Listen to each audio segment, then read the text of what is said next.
की एक्टिविटीज को यहाँ पे प्रेजेंट करता था।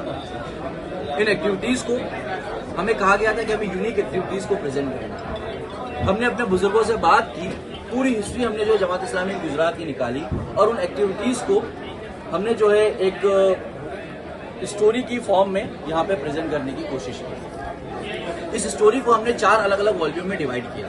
ये पहले तो जो वॉल्यूम है ये गुजरात स्टेट की एक बेसिक हिस्ट्री बताते हैं और ये जो 2 वॉल्यूम है ये जमात इस्लामी गुजरात के कामों को बताते हैं। ये हिस्ट्री जो है इसलिए जानना जरूरी है कि किन हालात में और किन माहौल में जमात इस्लामी गुजरात ने जो है अपने कामों को किया।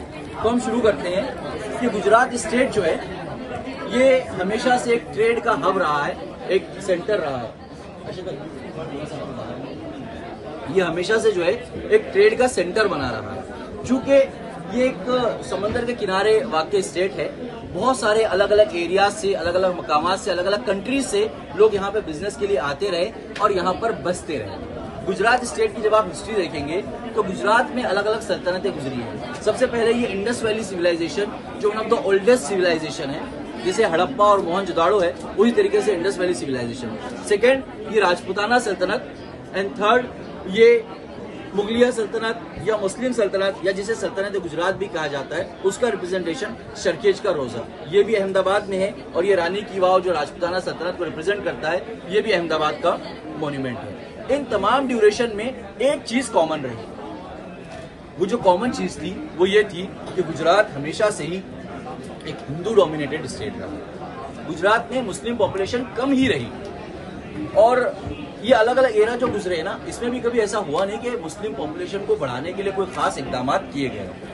जो मुस्लिम पॉपुलेशन थी भी उसमें मेजॉरिटी वो पॉपुलेशन थी जो बिजनेस के लिए गुजरात में सेटल हो गई थी। फिर आता है 1947 का वो अजीम हादसा जिसने हमारे मुल्क के अजीज को 2 टुकड़ों में बांट दिया। इस दौरानिये में वो लोग जो गुजरात में अपने बिजनेस के लिए बसे हुए थे, उन्होंने वहां से माइग्रेट करने का तय किया।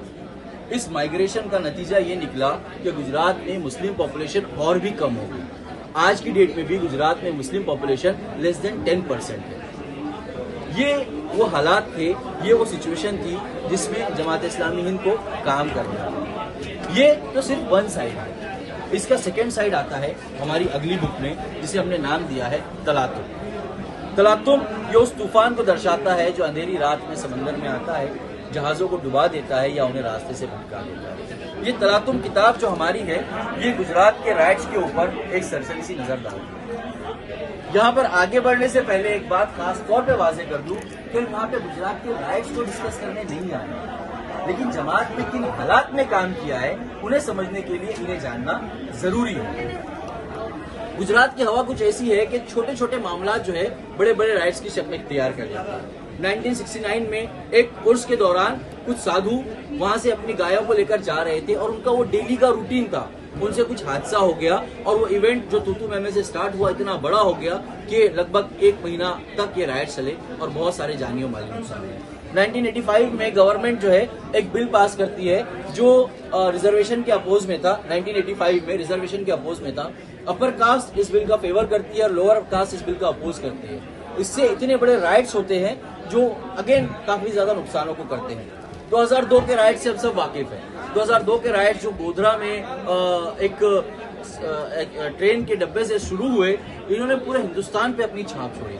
ये अहमदाबाद के नरोडा पाटिया का एक वाक्य का रिप्रेजेंटेशन है जहाँ पे लोगों को जो है काट करके कुएं में डाल दिया गया। लेकिन जैसा कि मैंने बताया, हम यहाँ पे ये खून खराबा डिस्कस करने के लिए नहीं है।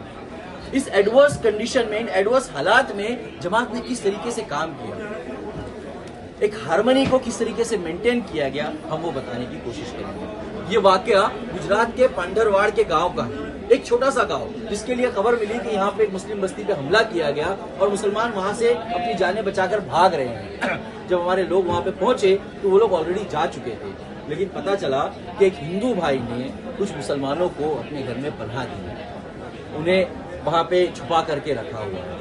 हमारे साथियों ने वहां विजिट की, उनसे बात की, उनसे मुलाकात की और उनसे पूछा कि जो लोग यहाँ से जा चुके हैं क्या उन्हें वापस लाया जाना चाहिए। हमारे उस हिंदू भाई ने कहा कि जरूर लाना चाहिए, यहाँ उनकी जमीनें हैं, ये उनके घर है, उन्हें जरूर वापस आना चाहिए। हमारे साथियों ने पूछा कि हम उन्हें कैसे वापस ला सकते हैं। उन्होंने कहा कि ये जो पांडरवाड़ की मस्जिद है ना, इस मस्जिद को फसादियों ने आग लगा दी थी। इस आग की चपेट में आसपास के कुछ घर भी आए थे। ये घर कुछ गरीब हिंदू कारपेंटर्स के घर थे। इनका फसाद से कोई लेना देना ही नहीं है।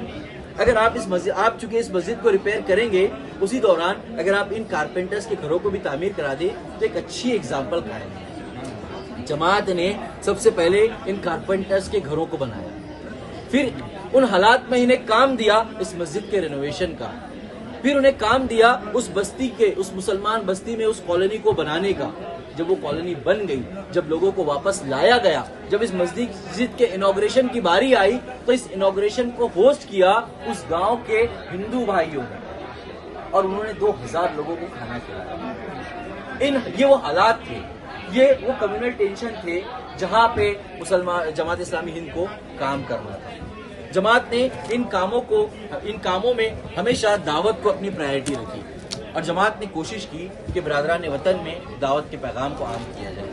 हर एक एडवर्स कंडीशन में, हर एक एडवर्स सिचुएशन में जमात इस्लामी हिंद ने रिलीफ के कामों को अपनी प्रायोरिटी बनाई। जमात ने चाहे वो फसादात हो या 2000 के अर्थक्वेक हो, जमात ने मेडिकल कैंप्स लगाए, जमात ने टेम्परेरी शेल्टर्स प्रोवाइड किए, जमात ने उन लोगों के लिए घर फराहम किए जिनके घरों को जला दिया गया, तोड़ दिया गया था। जमात ने ये तमाम काम बिना किसी मजहब के भेदभाव के किया। जमात ने पीस एंड हार्मनी मेंटेन करने के लिए अलग अलग एक्टिविटीज की। 2004 में ये जो एक सद्भावना यात्रा निकाली गई थी, जो पूरे हिंदुस्तान में उन मकामात पर विजिट कर रही थी जहां पर राइट्स हुए थे, जहां पर राइट्स की वजह से नुकसान हुआ था। जमात इस्लामी हिंद गुजरात ने गुजरात में इस यात्रा को होस्ट किया, इसे लीड किया। इस यात्रा के रास्ते में